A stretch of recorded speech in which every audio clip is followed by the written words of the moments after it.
Assalamualaikum warahmatullahi wabarakatuh. Anak-anak semuanya, masih berjumpa lagi dengan saya, Andi Saputra. Oke anak-anak, bagaimana kabar kalian hari ini? Sehat semuanya ya? Jangan lupa di masa pandemi seperti ini kalian selalu menjaga kesehatan dengan cara memakai masker, kemudian menjaga jarak dan sering-sering cuci tangan ya, supaya kita terhindar dari virus corona. Dan tetap semangat dalam mengikuti pembelajaran matematika.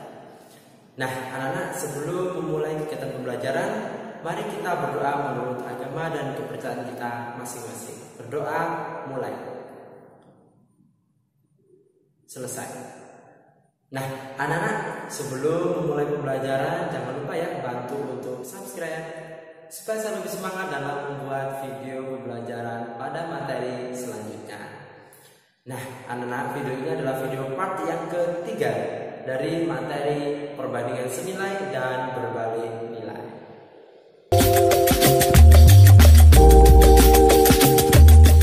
Nah, untuk materi yang akan kita pelajari kali ini yakni perbandingan berbalik nilai. Nah, untuk tujuan pembelajarannya, yang pertama, siswa dapat menentukan perbandingan berbalik nilai. Kemudian yang kedua, siswa dapat menyelesaikan masalah kontekstual yang berhubungan dengan perbandingan berbalik nilai. Nah, bagaimana? Sudah siapkan untuk mengikuti pembelajaran kali ini? Langsung saja kita simak bersama video berikut ini. Perbandingan berbalik nilai. Oke, kemarin kita sudah belajar perbandingan senilai, sekarang kita akan membahas perbandingan berbalik nilai. Untuk definisinya, jika dua kuantitas dihubungkan sedemikian rupa sehingga kenaikan salah satu kuantitas mengakibatkan penurunan pada kuantitas lain atau sebaliknya, maka ini disebut dengan perbandingan berbalik nilai ya.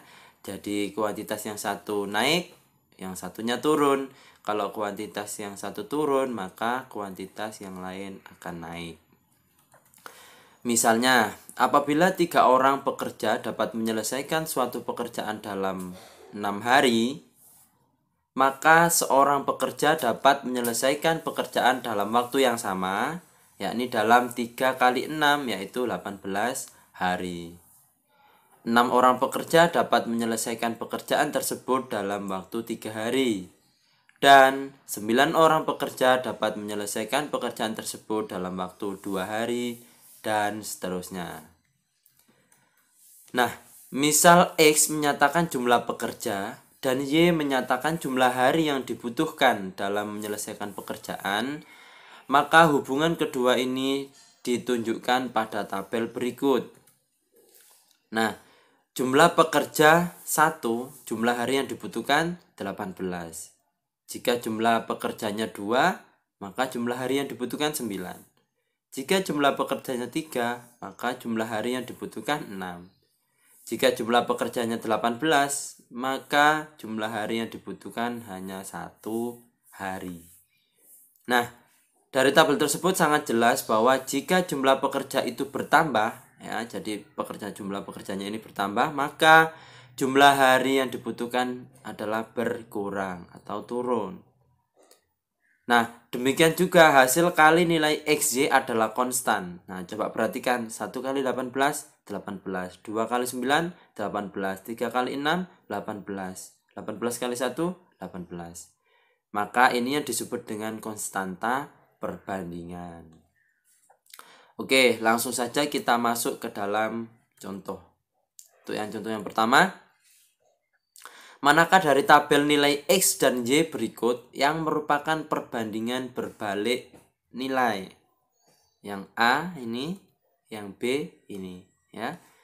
Kita selesaikan satu persatu. Untuk yang A dulu. Nah, tadi yang perlu diingat adalah kita tahu bahwa jika X dan Y itu adalah perbandingan terbalik atau berbalik nilai, maka hasil kali XY konstan ya. Kita buktikan untuk yang A. 2 kali 32, 64. 4 kali 16, 64. 8 kali 8, 64. 32 kali 2, 64. Nah, berarti hasilnya adalah konstan, yaitu 64, ya, sama semua. Maka tabel yang A ini merupakan perbandingan berbalik nilai. Kemudian yang B, 3 kali 24, 72. 8 kali 9, 72. 16 kali 4, 64. 36 kali 2, 72. Nah, karena di sini ada yang tidak sama, yaitu 64, maka hasil kalinya tidak konstan atau tidak ada yang tidak sama. Maka untuk tabel yang B termasuk bukan perbandingan berbalik nilai. Paham ya? Untuk contoh yang kedua, sekarang kita masuk ke dalam menyelesaikan masalah kontekstual atau masalah nyata dalam kehidupan sehari-hari, ya. Sebuah truk melaju dari kota A ke kota B dengan kecepatan rata-rata 72 km per jam selama 5 jam. Nah, berapakah kecepatan truk tersebut? Ini truk ya, tersebut jika kedua kota tersebut dapat ditempuh dalam waktu 8 jam. Nah, untuk menyelesaikannya, langkah pertama yang paling mudah adalah kalian masukkan ke dalam tabel, ya, di mana tabel pertama adalah kecepatan, tabel yang kedua yakni waktu. Kemudian kalian masukkan kecepatan 72, waktunya 5 jam. Kemudian yang ditanyakan kecepatan, berarti kita misalkan X, kemudian waktunya 8 jam. Ya, ingat kalian harus bisa membuat tabel seperti ini dulu.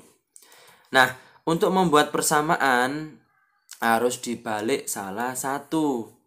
Ya, coba kalian perhatikan ya. Jika waktu yang ditempuh adalah semakin lama, bagaimana dengan kecepatannya? Apakah semakin tinggi atau semakin rendah? Nah, otomatis di sini kecepatannya semakin rendah karena waktunya semakin lama. Maka itu kan perbandingan berbalik nilai. Jadi dalam menentukannya seperti itu. Nah, untuk menyusun persamaannya silakan dibalik salah satu, baik yang depan atau yang belakang boleh, terserah ya. Nah, di sini berarti persamaannya adalah 72 per X ya, 72 per X sama dengan, nah ini saya balik yang belakang, 8 per 5. Dari sini kita kalikan silang ya. Berarti 8 kali X, 8X, 72 kali 5, yakni 360.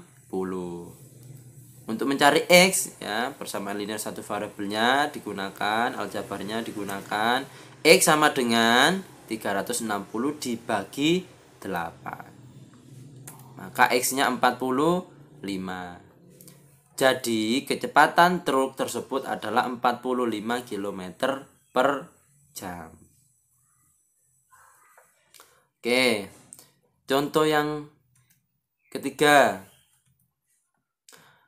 Seorang peternak mempunyai persediaan pakan ternak untuk 72 ekor ayam selama 10 hari. Nah, peternak itu membeli 18 ekor ayam lagi. Maka dalam berapa hari persediaan pakan itu akan habis? Coba kalian logika dulu ya sebelum mengerjakan itu. Nah, kalau ada 72 ekor ayam itu habis selama 10 hari. Ternyata membeli lagi, kan ayamnya tambah banyak. Nah, maka di sini persediaan pakannya akan cepat habis atau tambah lama habis. Kan berarti tambah cepat habis, ya kan? Karena ayamnya di sini tambah banyak. Kalau ayamnya tambah banyak, kemudian di sini tambah habis, berarti perbandingan berbalik nilai. Oke. Langkah pertama buat tabel terlebih dahulu. Di sini ada ayam dan juga ada waktu. 72 ayam, waktunya 10 hari. Kemudian tadi membeli ayam lagi 18, berarti 90 ayam. Berapa waktunya untuk pakan tersebut habis? Ya, ingat, perbandingan berbalik nilai berarti persamaannya harus dibalik salah satu. Oke, untuk persamaannya di sini 72 per 90 sama dengan, nah dibalik X per 10. Kemudian kita kalikan silang ya. 90 kali X, 90X. 72 kali 10. Ya, yakni 720. Nah, untuk mencari nilai X, maka 720 kita bagi dengan 90. Nolnya dicoret-coret. Berarti 72 dibagi 9 adalah 8. Maka persediaan pakan akan habis selama 8 hari. Paham ya? Nah, untuk mengecek pemahaman kalian harus mencoba soal latihan. Untuk soal yang pertama, seorang arsitek memperkirakan dapat menyelesaikan pembangunan gedung perkantoran dalam waktu 15 bulan dengan memperkerjakan 120 buruh. Jika arsitek itu menginginkan gedung tersebut selesai dalam 12 bulan, nah berarti kan tambah cepat kan waktunya. Berapa tambahan buruh yang diperlukan? Buruhnya tambah banyak atau tambah sedikit?